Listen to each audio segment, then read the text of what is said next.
আসসালামু আলাইকুম everyone, welcome back to my channel. আজকে আমি আপনাদেরকে খুবই মজার একটা ঈদ স্পেশাল কাবাবের রেসিপি দিব। আর এই কাবাবটার নাম হচ্ছে পেশোয়ারি চাপলি কাবাব। এটা পাকিস্তানের খুব পপুলার একটা কাবাব, আর এই কাবাবটা খেতে খুবই মজা লাগে। সো আমি এখানে নিয়েছি স্টার অ্যানিস আর আজওয়াইন, ধনিয়া, আর নিয়েছি কয়েকটা মরিচ, আর গোটা ধনিয়া নিয়েছি। আমি এখন এই সবগুলো মশলা টেলে নিব। এখানে আমি আজওয়াইন বাদে অন্য মশলাগুলো একটু টেলে নিয়ে আমি চুলাটা অফ করে আজওয়াইনটা দিয়েছি, বিকজ আজওয়াইনটা খুবই ছোট ছোট, এটা পুড়ে যেতে পারে। এই জন্য আমি লাস্টে একদম চুলা অফ করে আজওয়াইনটা দিয়েছি। এটাকে আমাদের দেশে অনেকে জয়েন বলে। সো আমি এখন আমার এই মশলার সাথে আমি জিরা গুঁড়াটা অ্যাড করে দিলাম। আমার ভাজা জিরা গুঁড়া ছিল, এটা একসাথে অ্যাড করে দিলে আপনার মশলাটা ভালো মতো ক্রাশ করা যাবে। এই জন্য আমি একটু পেঁয়াজ এখানে গ্রেটারে গ্রেট করে নিচ্ছি। সো আমি এখন এই কিমা করে নিয়েছি এটা। আর এই কিমাটা আপনার মেশিনের কিমা হতে হবে, চপ করা কিমা হলে আপনার কাবাবটা একদমই ভালো হবে না।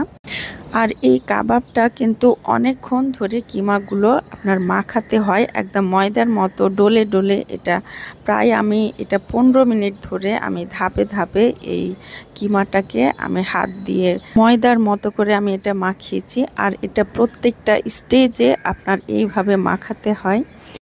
আমার ভাজা মশলাগুলো দিয়েও আমি 5-7 মিনিট আমি এটা মাখালাম। তারপর আমি এখন দিয়ে দিলাম 1.5 চা চামচ মতো আদা বাটা, রসুন বাটা, আর 1 চা চামচ মতো এটা জিরা গুঁড়া দিয়েছি। আর দিয়ে দিলাম লাল মরিচ গুঁড়া আর গরম মশলা গুঁড়া। আর আমার ভাজা যে আমি বেসনটা রেখেছিলাম, সেই ভাজা বেসনটা আমি এখন দিয়ে দিলাম। আর এগুলো প্রত্যেকটা মশলা অ্যাড করার পর কিন্তু অনেকক্ষণ ধরে মাখাতে হয় এই কিমাটা।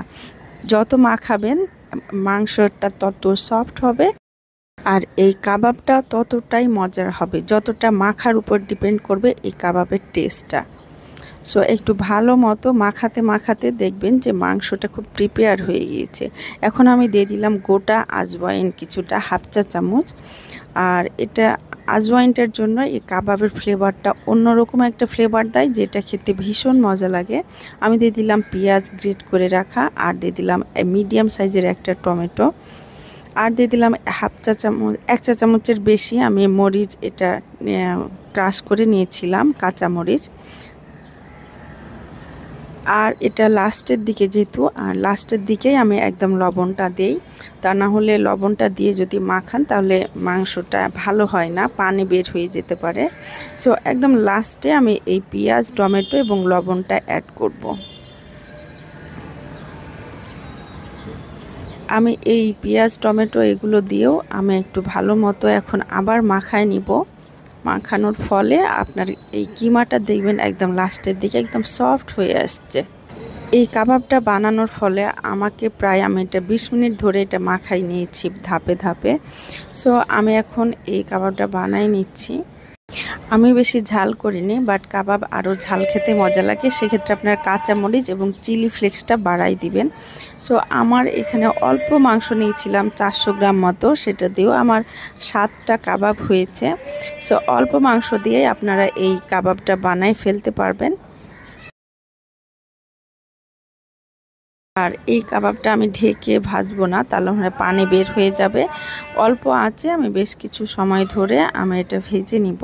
তবে খেয়াল রাখবেন যেন খুব বেশি শক্ত না হয়ে যায় কাবাবটা, ভিতরের ইয়াটা সফট থাকবে, তবে খুব ভালো মতো যেন ভাজা হয় সেই দিকেও খেয়াল রাখতে হবে। আর এটা ডুবো তেলে ভাজতে হবে না, তা না হলে ছুটে যেতে পারে। সো আমার এই কাবাবগুলো ভাজা হয়ে গিয়েছে। আমি এখন আরেক সাইড একটু লাল করে নেব, লাল করে তারপর আমার কাবাবটা ভাজা হয়ে যাবে। আর আপনারা এই মজার কাবাবটা অবশ্যই একবার ট্রাই করে দেখবেন। আর যদি আমার রেসিপি অনুযায়ী পুরোপুরি ফলো করেন তাহলে দেখবেন খুবই মজার হবে, তা না হলে আমারটার মতো মজা লাগবে না।